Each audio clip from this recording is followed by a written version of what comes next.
¿Qué tal, colegas? Buenos días, Buenas tardes. noches o madrugadas. No sé en qué momento gusten de sintonizar su podcast jurídico favorito.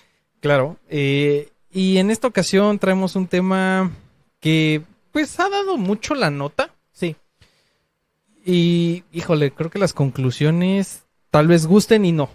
probablemente. Ay, vamos a empezar. Y pues ahora nos vamos a aventar un comercial aquí no pedido. Ojalá y nos patrocinaran algún día. Las aguas negras del capitalismo. Reforma a las pensiones. Ok, pensiones. ¿Por dónde arrancar con este delicado tema? Delicado y que además, pues, los tiempos políticos son perfectos. Sí, Dios mío. híjole, sí, siento que este tema se ha prestado a malinformar Sí, y se ha notado híjole, ahí la situación partidista, ¿no? Notoria de, híjole, es que por esto es por lo que se va a votar, por esto es por lo que se votó y pues no a la continuidad de estos proyectos. Híjole, y me pregunto si ya leyeron completa la reforma, sí. porque Sí.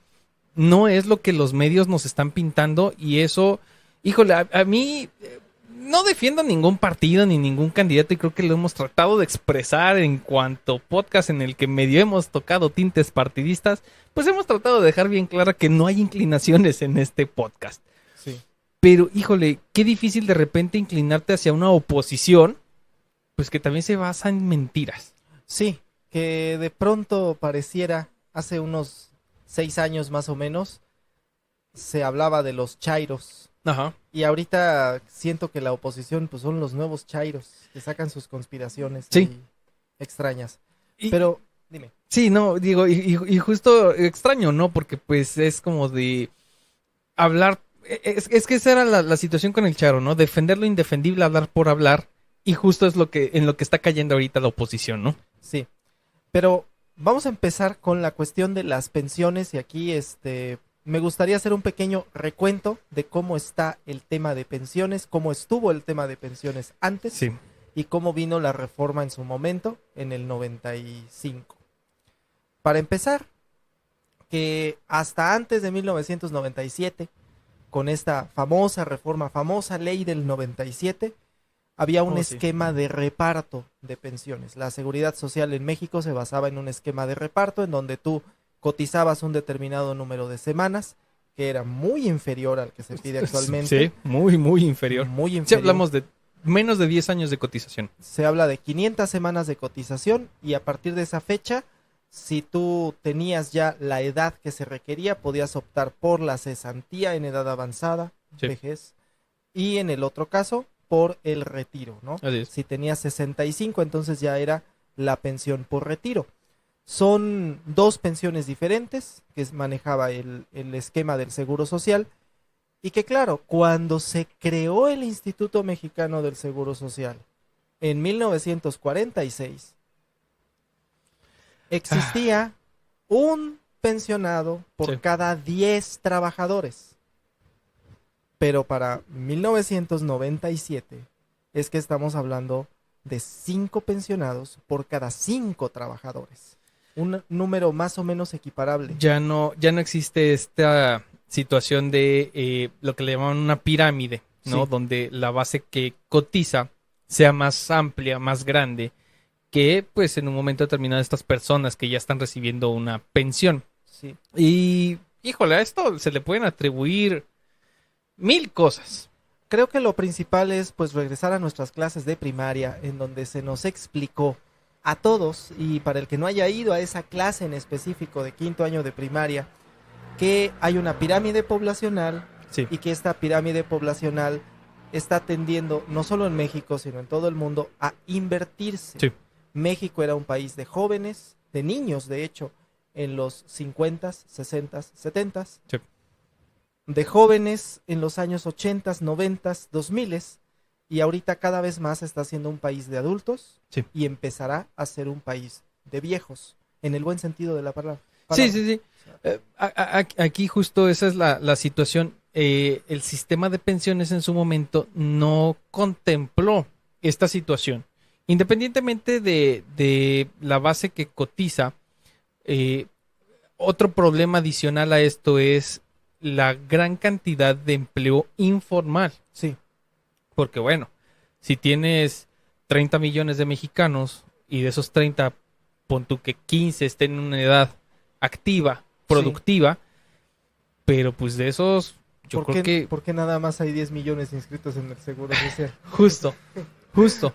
Y obvio, pues de ahí se viene toda esta situación de, ves, los números rojos, ¿no? En los que está el Seguro Social con el pago de estas pensiones. Sí, y es más, México fue de los países que se tardó en hacer esta reforma, que corresponde, ahí sí voy a sonar como el presidente, pero pues es lo que en teoría así funciona, corresponde al famoso periodo neoliberal, en el cual, claro, el objetivo era tratar de privatizar todas las empresas del Estado para que al ser privadas se administren adecuadamente, porque claro, pues digamos que el Estado es el único capaz de hacer quebrar una petrolera. Entonces, vamos a privatizar las empresas y claro, la seguridad social no se queda atrás. Lo que se hace es privatizar el esquema de pensiones, ya no es el Seguro Social directamente el que administra esto, y vamos a hacer que las personas ahorren para su retiro, el esquema de ahorro. Es que justo ahí, yo insisto, yo estoy seguro que la Afore no es un mal esquema. No lo defiendo tampoco, no voy a tender a defender lo indefendible. El problema es que las aportaciones son insuficientes. Y por eso se había venido con pues toda una propaganda, ¿no? De métele a tu Afore, ahorra tu aguinaldo. Y dices, a ver, no, tampoco, porque en un momento dado, si sabes que estás en un país donde la gente vive al día, pues no le pidas algo que no va a suceder. ¿No? Y en una situación tan delicada como lo es el ahorro para el retiro, que nos falta mucha educación financiera para esto, porque en otros países funciona. Digo, obvio, los ejemplos, el problema son los ejemplos, ¿no? Porque los ejemplos donde sí funciona, pues son países donde, pues bueno, el PIB per cápita es más alto, ¿no? Los ingresos en general por familia son mucho más elevados. Y ahí pues no están a que pues les descuenten para meterlo a la Afore, sino que la gente de forma directa lo mete a la bolsa. Entonces, ¿funciona? Sí, pero siento que en México faltó ajustar pues el porcentaje de ahí de contribución. Comenzando por esto que mencionas, siguiendo por el tema que las administradoras de fondos de ahorro para el retiro, llamadas Afores, pues son algo así como una empresa que toma tu dinero, tú le prestas tu dinero para que lo juegue en el casino. Y si gana, te va a cobrar una comisión. Y si pierde, te va a cobrar una comisión. Es decir, yo compraré billetes de lotería, es más complejo que esto, pero compraré billetes de lotería con el dinero de todas las personas de la oficina y si nos sacamos el premio nos los repartimos. Pero si no nos sacamos el premio, no solamente ya perdiste el dinero que me diste, sino que ahora me debes por la gestión. Así es.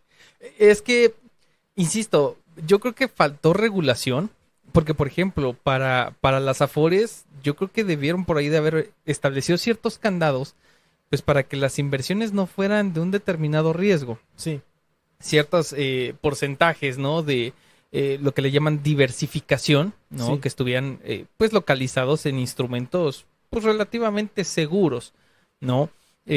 Vaya, sí ha habido muchas cosas que pues hacen que la Afore pues ya no, más bien no sea, nunca lo fue, atractiva para el retiro.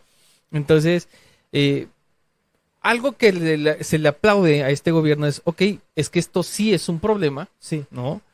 Ya se sabía desde sexenios anteriores que esto era un problema y pues bueno, ahora viene la reforma que busca compensar, modificar o arreglar este tipo de errores. Viene este tema de la reforma, aunque a mí me gustaría fijarme también en otro detallito.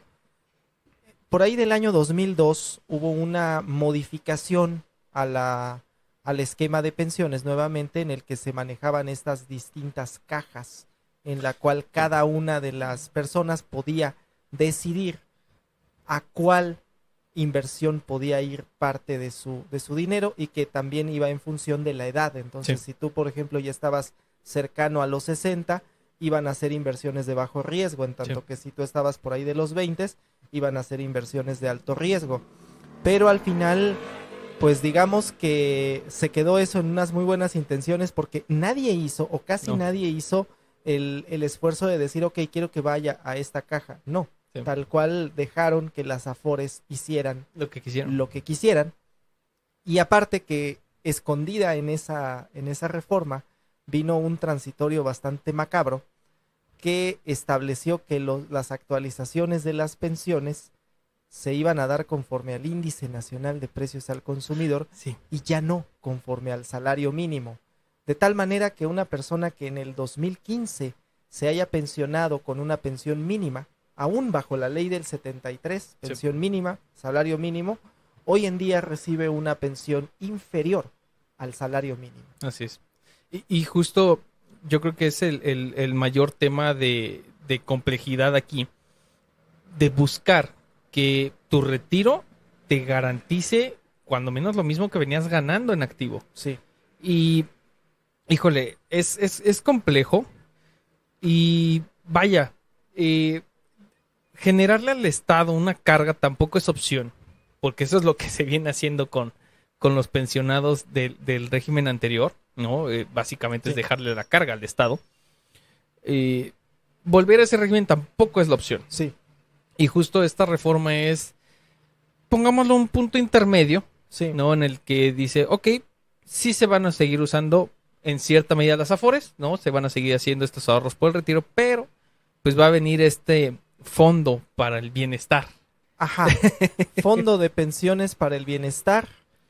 Y bueno, el gran problema es de dónde salen los fondos. Ese es el tema complejo y mal informado a la vez. Sí.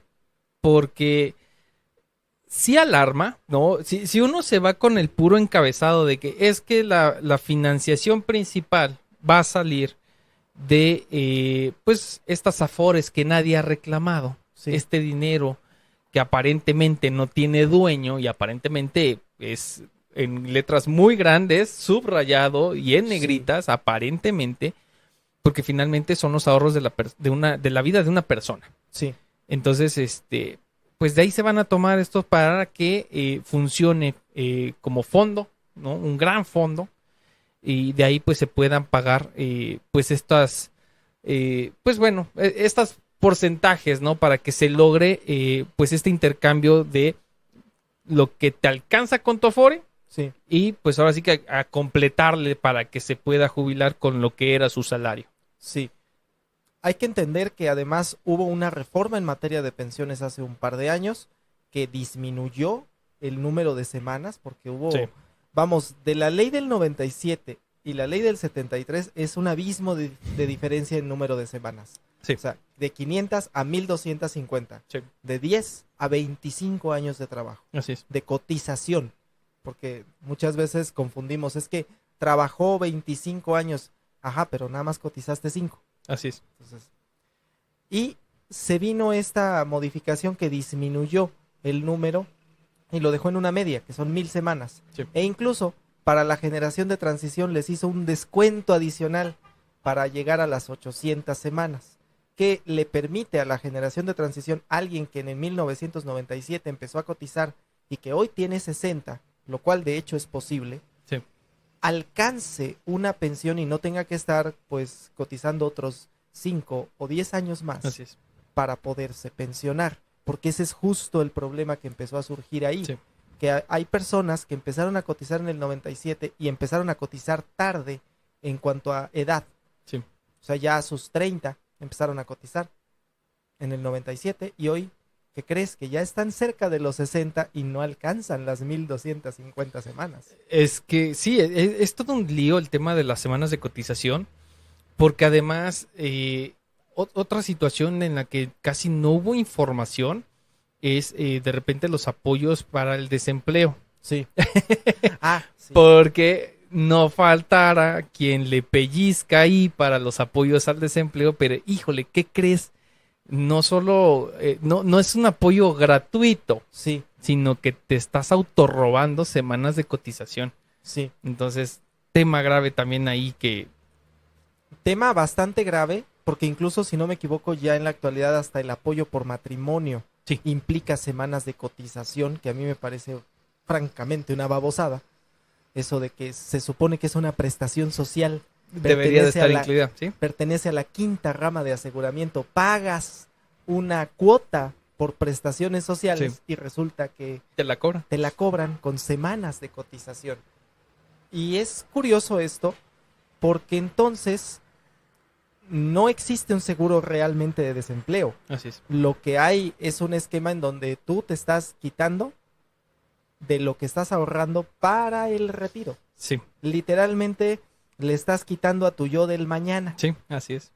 Y ese es un grave problema, ¿no? Hay países donde hay un seguro de desempleo que es público, que Sí. quizá funciona de manera aparte del esquema de seguridad social y que tampoco sea gratuito. O sea, no, yo no estoy planteando que tenga que ser gratuito, pero bueno, si hay una cuota para eso, Que no es se que es fondee, para eso. que no se fondee de la misma bolsita, vaya, ¿no? Se Exactamente. supone que es una bolsa aparte y pues que de esa bolsa se fondee. Sí, es un absurdo de repente la forma en la que manejan el dinero por parte del seguro social en general. Pero vaya, aquí, pues yo creo que la principal situación es pues la falta de conocimiento, la falta Sí. de explicación al trabajador de pues cómo funciona todo. Sí, ¿No? Porque incluso recuerdo yo cuando mi papá empezó con este tema, a él todavía le tocó la ley de las jubilaciones como deben de ser. la del 73. Y pues empezaron estas modalidades, Sí. ¿no? Que la famosa modalidad 40 de que, no, pero es que todo lo que cotices se va a ir a tu jubilación. Ok, ajá, pero, ojo, esas modalidades también, no, lo que hay que tener mucho cuidado con el seguro es que no te regala nada. Sí, Entonces, si tú le quitas dinero a los demás ramos, pues, oh sorpresa, pues ya no hay medicamentos, sí. ya no hay estas otras prestaciones que cuando vas llegando a tu edad de retiro, pues, híjole, los necesitas. No tienes, con la famosa modalidad 40, no tienes servicio médico. Yo, ahora sí que creo que compartimos más o menos esto, porque pues también mi papá lo hizo, entró a la modalidad 40 y a mí me tocaba además estar prácticamente haciendo fila todos los días 17 del mes en este banco, el banco local del mundo, para pagar la cuota porque tenía que ser ese día, Sí. porque no había más. Si se pasaba uno, te daban de baja y tenías que volver a ir Sí. para que te dieran de alta. Sí, es todo un lío.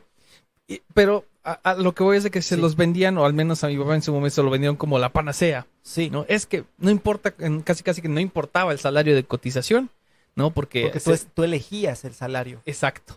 Entonces, ya después nos dimos cuenta, ¿no? Oye, pues es que no hay medicamento, más bien no me pueden dar el medicamento. No, pues es que es por la modalidad. Oh, sorpresa. Oh, sorpresa, sí, estás únicamente cotizando en el ramo de pensiones. Así es. Y, por ejemplo, algunos hacen la famosa modalidad 40 para cumplir el total de semanas que les faltan. Sí. Bueno, si tenías 440 semanas y querías llegar a las 500, bueno, no hay tanto problema. Sí. Pero cuando te faltan las, no sé, 250 semanas, pues es un tanto. Se te hace pesado. Se te hace bastante pesado. Y aparte que no hay una contraprestación inmediata. Sí. Sí, es una inversión. Ahora, en el caso, no sé en el caso de tu papá, pero en el mío, el problema no eran las semanas. De hecho, tenía semanas para dar y regalar. Sí. Entonces, en ese caso, la ventaja era, yo lo que quiero es apostar al mejor salario Sí. para que mi pensión quede lo más arriba posible. Fue igual el mismo caso y aquí el detalle también fue el tema de la edad. Sí, Porque se empezó con estas aportaciones pues de manera temprana, llamémoslo. Y sí se hizo pesado. Sí, Sí. finalmente sí fue una cuestión ahí media pesada, pero bueno, ya está del otro lado ahora sí. sí. Y que bueno, si uno revisa la ley del Seguro Social, se da cuenta de que no existe tal cosa como modalidad 40. No. Se llama, y odio al contador que se sintió abogado que dijo esto, continuación voluntaria en el régimen obligatorio. O sea, o es voluntario o es obligatorio. Entiendo el concepto, de hecho lo podría explicar, pero el asunto es que... Ponle otro nombre. Ponle otro nombre, por favor, continuación, porque hay un régimen voluntario. Sí. Ese es el tema, hay un régimen voluntario y hay un régimen obligatorio. Y lejos de los regímenes, en realidad lo que le interesa al derechohabiente es tener sus derechos y Así que es. le paguen. Así es. Eso es lo que le va a interesar. Pero el seguro social, aparte de ser una pesadilla burocrática, Sí. es una pesadilla en términos financieros, Sí. graves. Y es acá donde entra nuevamente la cuestión de dónde se financia todo esto, y se ha dicho en todos lados, es que le van a quitar a las personas Sí. su afore, el dinero que tengan en el afore, todas las afores no reclamadas. Ajá. Y las personas que por azares del destino tenemos nuestro afore todavía en una cuenta concentradora del gobierno, nos quedamos pensando, ajá, pero ese dinero sigue siendo mío. Así es. Y de hecho, con o sin reforma, ese dinero seguirá siendo mío. Justo, yo creo que es el punto importante, porque lo que van a hacer, primero que otra cosa es, siento que estoy defendiendo al gobierno y no, Sí. bueno, pero finalmente es una cuestión informativa. Primero que nada, no van a tomar dinero de afores que estén en activo. Sí, Eso yo creo que es la primera mentira, ¿no? Que derrumbar de esta reforma, ¿no? Porque es que eso es lo que, con lo que yo no comulgo, ¿no? De que traten de engañar a la gente y crear este pánico sobre esta reforma, porque no. O sea, gente que se encuentra en activo, gente que siga cotizando, gente que está aportando a su afore, sí, su afore, pues ahí va a estar y va a seguir siendo dinero suyo. sí, Aquí la cuestión es afores que están inactivas o que se presumen en un momento dado que no se ha reclamado. sí, Son las que van a partir ahora sí a este fondo grande. Pero esto no significa que en su momento si alguien dice, ah, mira, me acabo de acordar que yo ahí tengo mi afore, sí. ¿no? Nunca la utilicé, no me interesó, ¿no? Tal vez yo tenía otros ingresos, no lo sé. Pues no significa, el hecho de que se vaya este gran fondo, pues no significa que no lo vayas a poder reclamar. Sí, Y eso es ahí donde pues se cae esta situación de demagogia finalmente, Sí. porque ese es el problema con la demagogia, que se está dando de los dos lados. No es que se los vayan a robar, no es que no lo vayan a poder recuperar. Finalmente eso no lo están contemplando, de hecho ni siquiera están contemplando plazos de prescripción, sí, porque incluso, y esto ya lo dijo la corte, sí, hay jurisprudencia por ahí que habla de que no importa, pueden ser los beneficiarios incluso del Sí. titular quienes reclamen ese dinero y no pasa nada, sigue siendo del trabajador. sí. Primero que nada, la propia reforma nos está dando el mecanismo para, en este momento que están sucediendo los hechos, si yo no quiero que a la postre desaparezca mi afore o lo que sea, nos está dando la herramienta para hacerlo. Reclámala. Sí. Primera. Segunda, apórtale. Sí. Tercera, si estás en activo, pues estás en activo. Tu Sí. tu número de seguro social está en activo, tienes que estar en activo. Sí, no, no habría ni que moverle nada si estás en activo. Así es, así es. Si estás dado de baja porque dejaste de trabajar hace 5, hace 10 años, apórtale. Sí. Busca una afore, la que tú quieras. Yo se lo aprendí en su momento a la doctora Mendizábal, que ella decía, no importa cuál, porque todas las tasas se están moviendo de un lado a otro, de Sí. arriba para abajo. Y en la nadie tabla. te garantiza nada. Nadie te además. garantiza nada, entonces la que sea y apórtale. Sí. En el momento que tú le aportes $1, Sí, se considera que está activa. así es. Punto. Ahora, existimos personas que somos bastante reservadas con este tema de las afores. Como yo, que yo no confío en las afores. Yo no planeo darle un centavo al afore, porque pues para que me cobren por apostar mi dinero y perderlo, como que no funciona. Yo tengo un ahorro aparte en una cuenta que genera rendimientos. Y la idea es ingresos sin retiros en esa cuenta. Sí. Y el día que yo me vaya a pensionar ya teniendo 59 años, 11 meses y 29 días, transferir todos esos fondos a la Afore y ahora sí quiero una pensión vitalicia de tanto. Así es. ¿Qué es la idea? Algunas personas tenemos esa idea. Otras personas dicen, no, le voy a aportar a la Afore. Sea como sea, perdón, como dice, y le voy a hacer comercial aquí al tío financiero, ocúpense de sus finanzas personales. Así es. O sea, se trata de que tengamos educación financiera y eso es algo que tal parece ni a uno ni a otro les interesa. Es que esa es otra situación, ¿no? Debería de apostarse también porque la educación financiera, digo, si no se da en la casa, que difícilmente cuando en el hogar no hay educación financiera, pues te puedan educar financieramente, pues trasládala a las aulas. Y mira Sí. que conozco muchos maestros que tampoco saben de finanzas personales, ¿no? Entonces yo creo que podría haberse beneficiado mucha gente, ¿no? Sí. En general.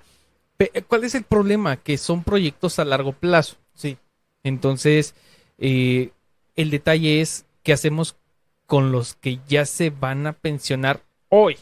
así es. Es decir, aquellos que estamos en la franja todavía de debajo de los 45 tenemos opciones medianamente. Pero ya los que andan En los pasando 50. en los 50, a principios de la década del 60, pues ya están así como que no tengo tantas opciones. Sí. Y si solamente tengo 40,000 pesos en el Afore, Difícilmente vas a sobrevivir. exactamente, y la opción que me da la ley es optar por un esquema de retiros programados, que pues dada la esperanza de vida, el día que se acabe el dinero, yo voy a seguir vivo y ya no voy a tener dinero, Sí. ¿sí? O optar por una pensión vitalicia, en este caso la pensión mínima garantizada, que dentro de 3 o 4 años va a ser menor que el salario mínimo. Sí. Va a tender a disminuir respecto al salario mínimo. Y entiendo que es un poco el problema fundamental que se está tratando de atacar con este esquema. Considero yo que en principio el esquema mixto ya no sería un esquema de reparto, pero tampoco sería un esquema de ahorro 100%, es benéfico para la generación de transición. Sí. Porque tarde o temprano los fondos de esas afores no reclamadas que van a pasar al fondo de pensiones del bienestar se va a acabar. Sí. Y eso le va a pasar a ese fondo cuando la generación que somos nosotros, los que tenemos 30, Los millennials. los millennials y los centennials se empiecen a jubilar. Ese fondo ya no va a existir. Exactamente. O sea, eso va a... Sí, porque pasar. por muy bien que lo vayan a invertir, híjole, el retorno promedio, ¿no? Digo, ahorita, justo en esta etapa, lo que, por ejemplo, que son CETES, ¿no? Lo que genera Banco de México en rendimientos es una cuestión extraordinaria. Sí. No son tasas que se vayan a sostener. Los promedios normales rondan el 4 o 5%. Así es. Entonces, échenle números. ¿Cuánto necesitas para sobrevivir a base de rendimientos? Sí. ¿No? Con tasas del 4 o 5%. ¿No? Entonces, pues con 40,000 pesos al 4%, 5%, ni siquiera No. con las tasas actuales te da para vivir. No. Y bueno, el tema es que se han además diversificado las pensiones.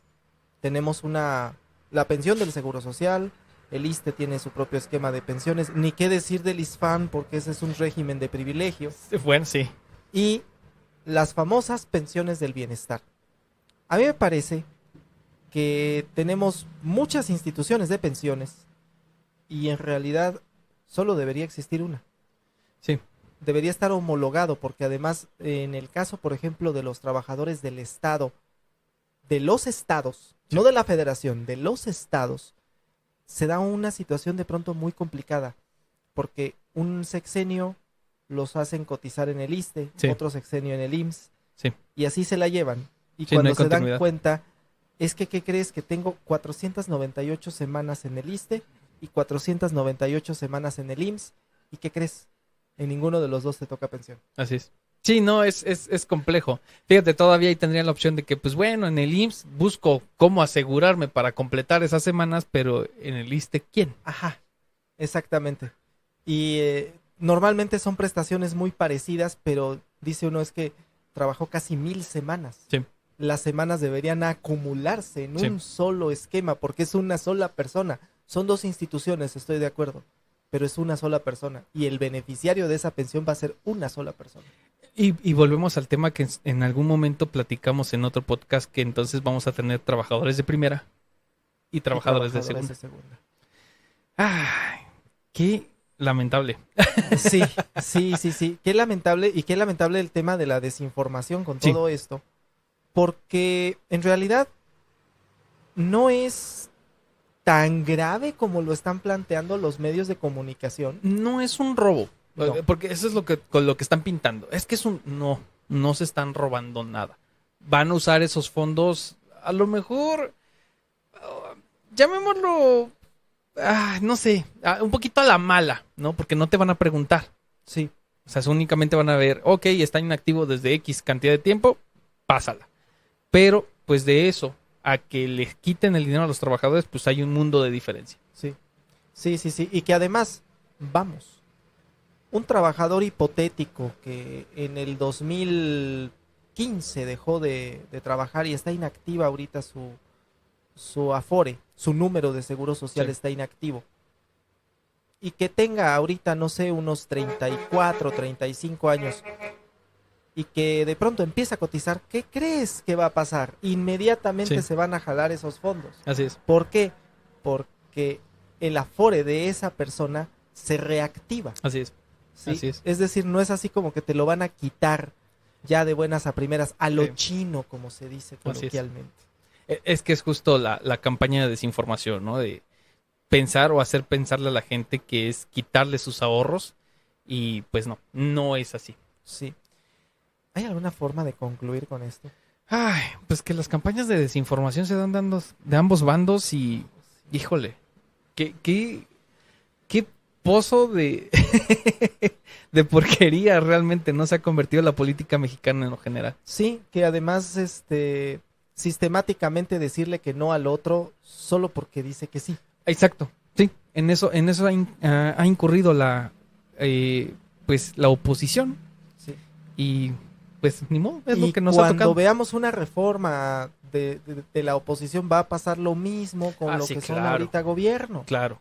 Es decir, estamos entrampados en un pésimo nivel de políticos y que además nos están tratando de manipular con estas ideas porque no hay información, no hay educación financiera, se vuelve un círculo vicioso y bueno, triste conclusión. Sí, porque no hay otra. Sí. Vamos a ver qué pasa en la Suprema Corte. Sí. Porque estoy seguro que se van a buscar por ahí los amparos y lo que tengan que proceder. Y digo, no sé por qué estoy leyendo una de estas tesis que nadie pidió. Amparo indirecto es improcedente contra la negativa de otorgar los fondos de la administradora de fondos de ahorro para el retiro, toda vez que el trabajador tiene la acción correspondiente ante los tribunales laborales. Sí, podría ser. Ya lo veremos. Ya veremos con qué nos sale el Poder Judicial también en su momento. Pues bueno, colegas, esperamos ver sus comentarios. Nuestros fans de la 4T, a ver, yo creo que los vamos a confundir mucho con este episodio. Sentí que fue un episodio lleno de comerciales no pedidos. Sí, la verdad. Y pues bueno, ya saben, suscribirse al canal, ¿por qué no? Y compartir el contenido. Muchas gracias, colegas. Gracias.